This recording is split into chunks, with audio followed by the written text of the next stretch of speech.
بسم اللہ الرحمن الرحیم۔ السلام علیکم ورحمۃ اللہ وبرکاتہ۔ بیت اللہ کی اثر نو تعمیر اور حجر اسود کا واقعہ کتابوں میں آتا ہے کہ جب حضور کی عمر 35 برس ہوئی تو قریش نے کعبۃ اللہ کی اثر نو تعمیر کا ارادہ کیا۔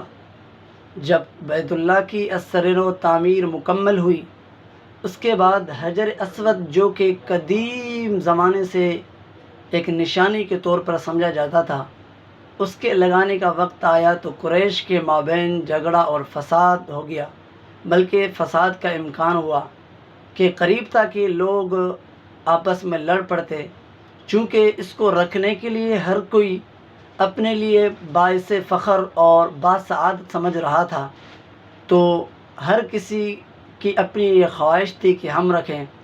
لیکن اس کے بعد پھر یہ ایک رائے ہوئی کہ کل کو جو مسجد نبوی میں داخل ہوگا کو وہ شخص جو بھی فیصلہ کرے گا ہمیں قبول ہوگا۔ جب صبح کو آئے تو مسجد نبوی میں سب سے پہلے نبی پاک صلی اللہ علیہ وسلم داخل ہوئے۔ جب لوگوں نے پیغمبر کو دیکھا تو سب نے کہا کہ ھذا الامین ھذا الامین، سب پیغمبر کے دخول پر راضی ہو گئے۔ اس کے بعد نبی پاک صلی اللہ علیہ وسلم نے سوچا اور پیغمبر نے یہ فیصلہ کیا کہ چادر بچھائی اپنی، اور اس کے بعد اس پر پتھر رکھا اور عرب کے جو قبیلوں کے بڑے بڑے سردار تھے ان سب کو بلایا اور سب کو کہا کہ اس کو پکڑیں۔